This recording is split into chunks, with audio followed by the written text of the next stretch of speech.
crap, that's like a fucking spider right there. Coachella. That ain't no asteroid. So I want to say,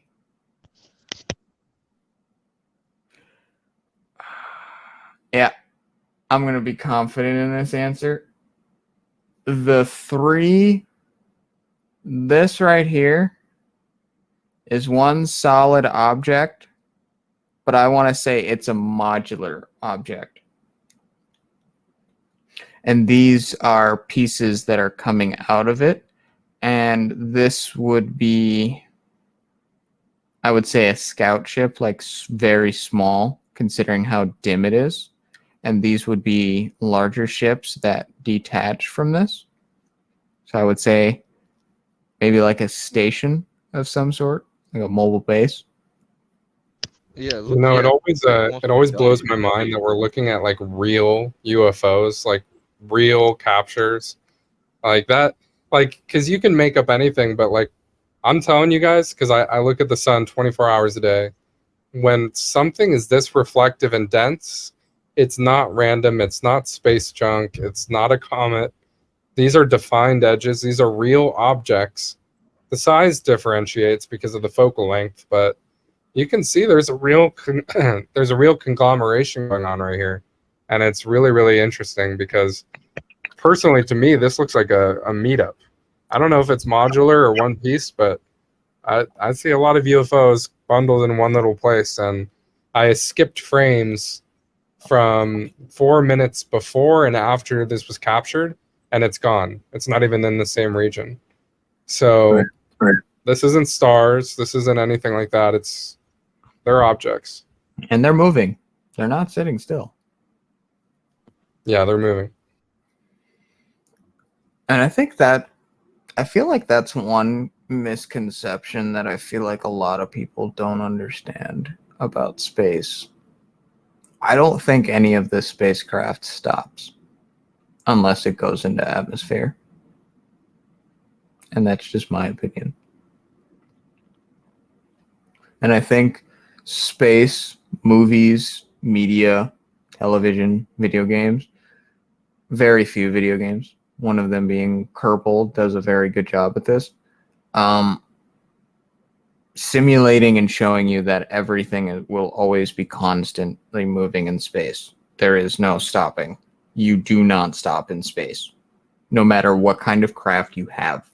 The only way you would stop is if you go into planetary gravity, but technically, you're still moving. Just you're pulled into the planetary gravity, so the scale of moving is completely different. Scuba, I want to correct myself. It's every frame that I see is a 12-minute interval. So Okay. these things weren't there longer than 12 minutes. We'll see. Time at that's, in space and all of that, time would be relative. So, for us, especially with the light reflection, for all we know, they could have only been there for like a few seconds, maybe a minute.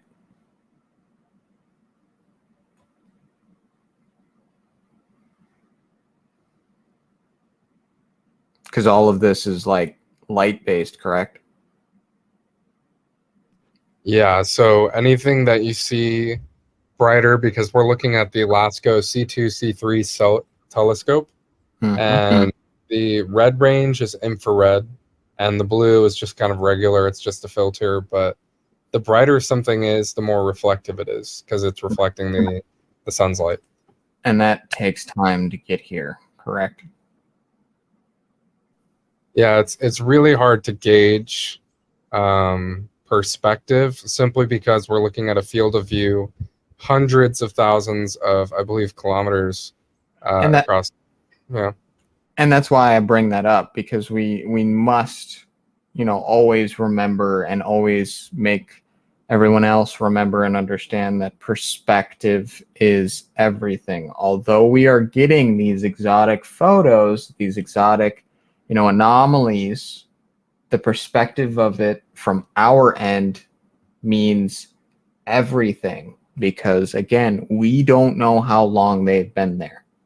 They could have only been there for a few seconds, a few minutes. We do not know. The only thing we know is the light bouncing off the object from the sun, taking a few minutes to get here. So that's already a delay in time. Just something that we need to think about and understand, because we are using instruments. We're not seeing this with the naked eye. And, we're not saying that it's craft. We want to say that it's craft. That's one thing that, we have to point out. We want to say that this craft, but we are not 100% certain. It's very odd and strange that these objects have a very intense reflective nature, because as Junk has said multiple times, as I have said multiple times, it is almost damn near impossible for something to be tiny and seen with almost this much clarity. Dude, crazy synchronicity.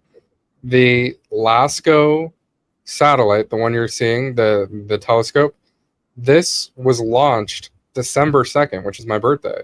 That's crazy. But in 1995. But basically it says here that the instrument is a set of 3 coronagraphs that image the solar corona from 1.1 to 32 solar radii, which is convenient to measure in distances in terms of solar radii, because one solar radius is 700,000 kilometers, or 420,000 miles, or 16 arc minutes. So we're looking at a massive space with plenty of depth. And it's fascinating to think that these little dots that we're seeing here could potentially be larger than the moon, and therefore up in the ranks of like a celestial body almost. Or they could be the size of, let me get this straight. To be imaged, the object does have to be enormous to pop up on the graph at all. So we'll say that you're not going to see micrometeorites or anything like that. What you're going to see are tangible, large things, as we've seen previously with the cylindrical crafts. But again, it's really boggling to the mind if you think that we're looking at something that potentially could be miles across, unfathomable to anything that we've, in modern day, built as a civilization. It could completely eclipse that. And, I think Junk's kind of underestimating it there a little bit. I would say maybe tens, if not hundreds of miles long. I mean, we're talking about something that would shadow an entire city, that would block out the sun of an entire city if it hovered over an atmosphere and turned off its cloaking. We have to think about something. Independence Day, although the destruction was a little fantastical, the size and scale was very accurate. Very accurate. Oh yeah, that's another good one. Like I said, we're not 100% certain that these are alien craft, or even our craft.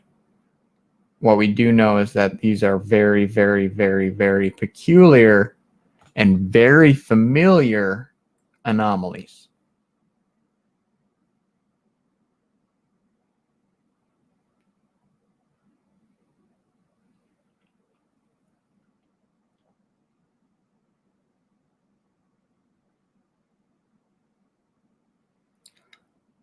Any comments, concerns, questions?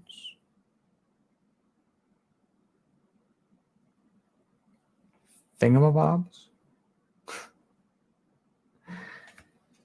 All right.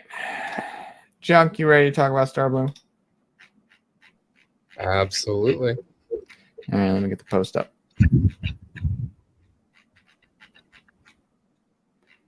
Find it.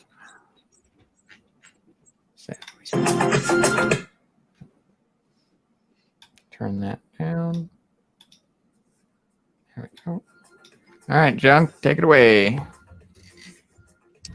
Okay, well, if you are in the mood for celebrating solstice in a very particular, very pleasing aesthetic and style, we invite you to StarBloom 2022 Festival of Consciousness. Basically, a free 2-day virtual festival held on the 21st and 22nd of December, featuring special guest speakers, visual artists, and musical guests, private live streaming to YouTube. Now, this is a festival unlike anything you've ever seen. Scuba is actually very involved behind the scenes. He's our official stage manager. And we are very, very excited to be hosting this. We have a very eclectic lineup. And there's going to be live performers, live music.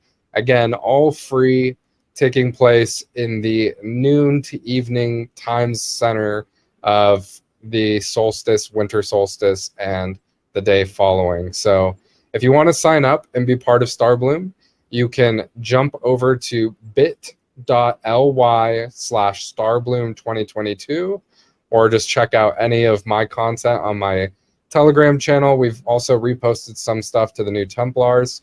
You can find the link there. We have a Discord server, which you can get very involved and make some new friends, start to share photos, and get really excited. There's going to be real-time updates on Discord. You can find that at bit.ly/StarBloom Discord. And then finally, we just launched a brand new Twitter account, which is twitter.com/StarBloomFest. And again, you're going to be getting real-time updates of who's performing, who's up next, maybe some facts and things all going on that page. So follow us on Twitter, at StarBloomFest, and we would love to see you there, but make sure that you sign up for the RSVP so that you can receive a link. Otherwise, you'll have to wait until the video uploads the month later. So if you want to be part of it and hang out, spend some great energy with us, and get valuable information in this very limited, very curated conference, then definitely sign up for StarBloom. Scoob and I will love to see you there, and you're going to have a great time no matter what. Anyway, thank you for giving me the space. It's been a fun show, and I am so happy to see all of you here sharing your knowledge and really growing together as a mystery school. Very happy to be part of it. Absolutely. Thank you, Junk. So, all right. Here and talk about whatever, anything you want. It is free. And yeah, I rambled for a solid hour and 15 minutes. Holy crap. I hope it's not an annoying video. Scuba, could you put that video on the chat? Okay. It's on the official. Okay, I posted. Yep, it is just after reminding everybody that it is Pearl Harbor Remembrance Day. I didn't talk about it in the video because it's been many years, and I don't look at Pearl Harbor as something we should remember because, in my opinion, it was coordinated, planned, and just an excuse for us to go into World War II. So a lot of people died for nothing, and they made a very shitty movie about it.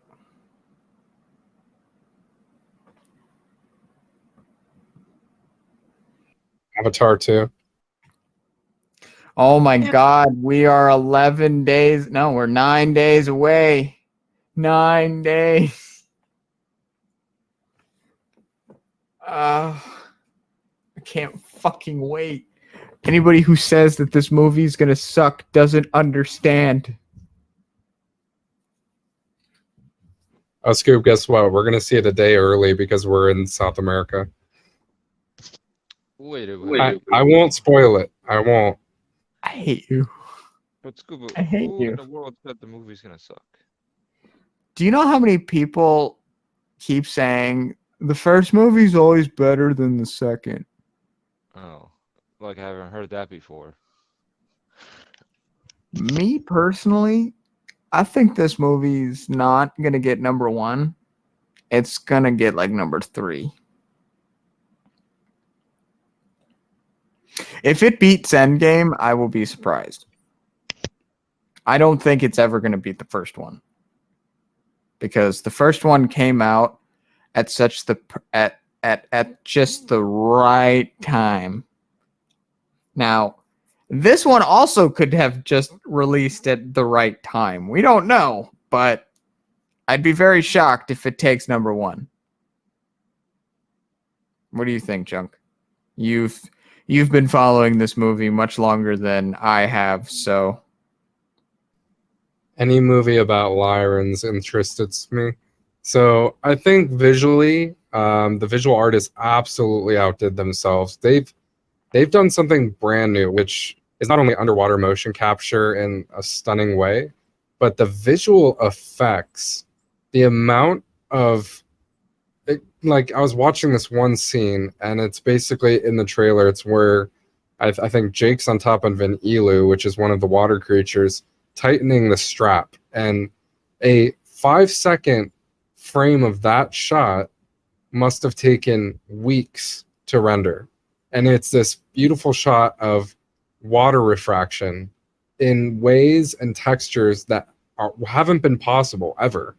So anything that's stamped with the James Cameron seal of approval, I'm excited for. And I don't care what anybody says, I'm going to die on that hill. Avatar 2 is going to be the best movie we've received in decades. And I am so excited to see it 3 times. I'm watching it first in regular, next in IMAX, and then lastly in the 4DX theater, which is the motion moving seats one with all the effects and stuff. you hear that, guys? Like this guy's dedicated to his his cat people, man. Yeah, I kind of won the Halloween contest, if you recall.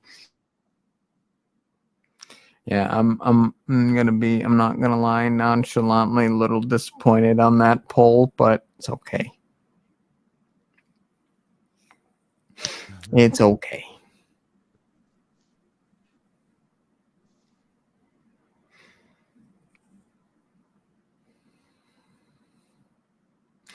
So, Andrea, what's going on with the stars? Anything interesting in the astrology world? If she's even there. Oh, she's there. The full moon today is conjunct the Mars retrograde. So What does that mean? It just means that you could be more prone to arguing, saying things you may not necessarily mean. Also, I was reading an astrologer saying that it's just certain aspects were making scams a lot more likely. Like it's a scammer's full moon, and it's really funny that you said that, because these past 3 days, I don't think I've gotten more text messages trying to get me to join random WhatsApp groups than I have ever in my life. I've gotten like 20. Like, I'm like, was my number released? Like, why is this happening? But that would make sense. But other than that, there's not much else that I can think of right now other than Mars. I mean, Mercury retrograde, we're entering that shadow pretty soon. I know it retrogrades right before New Year's. So I know that's coming up in about a week or so. So I have that to look forward to. That is. No, it's good. But I got a rabbit hole. I'll wait for you to finish. No, go for it. Okay, wait, I gotta send this to you because this is gonna be basically, yeah, it's on the thought of bots. I found this website today, and it's scary. Fake detail.com. What? Fake? What the fuck? You can fake messages, fake everything, so it looks legit. You can generate a fake YouTube channel? What the fuck? You can have a message from Elon Musk himself congratulating you on inheriting Tesla, the company.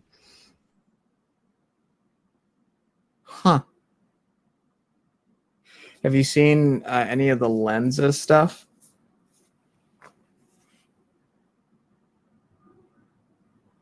No, what is that? So I guess if you pay a bunch of money, you can give this AI tool a bunch of your pictures and it will generate you in either digital art or yeah. Okay, so this is my thought. I think this is very important to put out there because yeah, people are doing it. It's a trend. They're like, "Oh, I look so cool." I am getting, and this is very instinctual, I'm getting the same vibes as Ancestry.com, as 23andMe. They're collecting your data, they're collecting your face, they're collecting a lot of information and just marketing as, oh, look what AI made something pretty of you or whatnot. But you're submitting consciously to interfacing with that. And I'm against that. I mean, for myself personally, I'm not going to do that. Right, John. They've been doing stuff like that since Facebook profiles, pictures, Snapchat, other apps that use your face. But that's not a use case for AI though. That has different security use cases. But it's collecting your facial data, and what that does, even if it's not your personal data, they're collecting metadata, and so they sell it to like countries like China. So that's why they have such good facial recognition software there, because they use all that data. Right. But as far as like an AI image generation tool, it just needs more pictures for it to look better. And they're probably using those pictures to make the AI better that people are submitting. Yeah, it's... Oh, yeah. I mean, that makes sense. Maybe you're on to something there, Junk, but who knows about the intentions? Scuba might be right. So. The intentions are everything, and the website has its own AI. You know, you got to understand, DALL-E 2 is different from Lensa. DALL-E 2 is different from Novel. Novel AI is completely different. DALL-E 2, you basically, you know, you describe the image in basic form, and then you can edit it as you please. Whereas Novel AI, you're basically writing a book to describe this character that it generates, whether it be an anime girl or some, you know, elaborate scene. Also, I got a lot of dings. I'm assuming that's from Junk. No, it is not from Junk. But it's just, okay, Junk posting about StarBloom.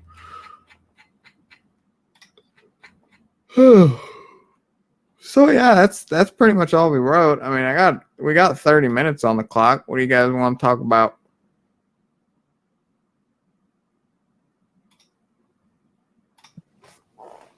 I didn't realize it was only $8 for this Lensa app.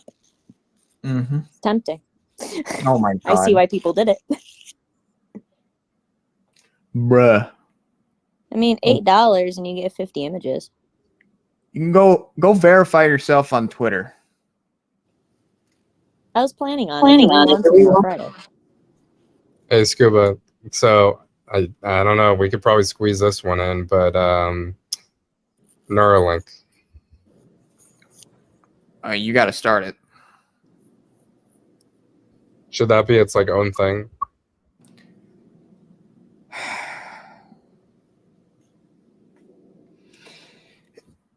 You already know it's not going to be. All right. Well, our Lord and Savior Elon Musk is moving forward with transhumanistic Okay. Yeah.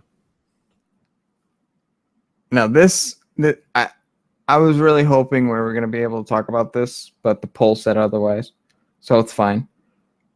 But the first topic, the Elon Musk paradox. It is something that I've been sitting here thinking about for a while, and it makes a lot of sense. That was weird. There are two entities when it comes to Elon Musk. There's Elon Musk as a person, and there's Elon Musk as a company. As Elon Musk as a company, this finger right here, the second one, him as a company does things that is very white hat orientated. Elon Musk as a person has a handler, which is his mother, attends parties, does satanic rituals. It is my belief that the government, the exile military, hijacked Elon Musk as a company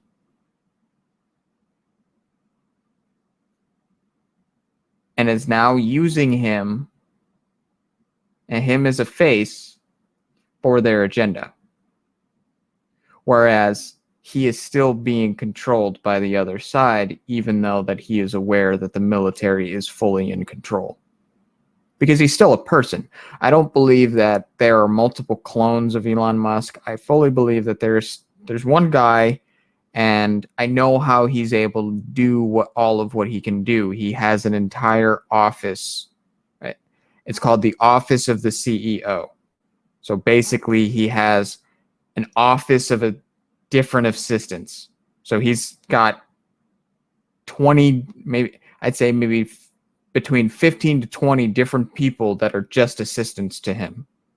So he basically talks to, these select people, and then they go off and talk to everybody else. And that's kind of how the thing branches. Because there's no way, him as one person, even with an autistic mind, there's no way that he could be doing all that he does on his own. There's no way. No way, shape, or form. So that is my idea of the Elon Musk paradox in a short manner. I was wanting to talk about it for a full hour, but the poll said otherwise, and this was still a good conversation to begin with, even though that it was mainly just me rambling. So he's not a Chinese clone like Ye said? Please tell me you saw that, right? No comment. Oh no, that post was interesting.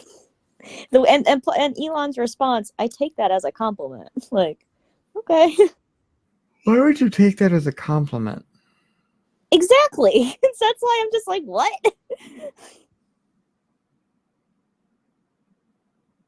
That just adds more fuel to my theory.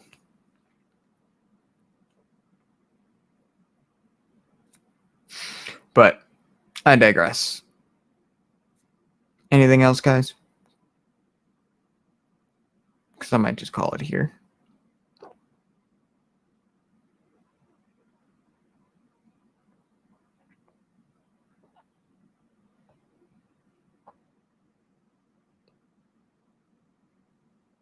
Nope. All right. Y'all have a wonderful night. Thank you for coming. And we will be back next week, probably talking about Tartaria version 2, part 2. Basically all about the collapse again. But it's okay. It needs to be talked about because there's more information that I know now, that I know Junk knows, that I know Xenox knows, I know Andrea knows. Now more so than we did previously. So stay tuned for that. Have a wonderful rest of your week. Happy holidays.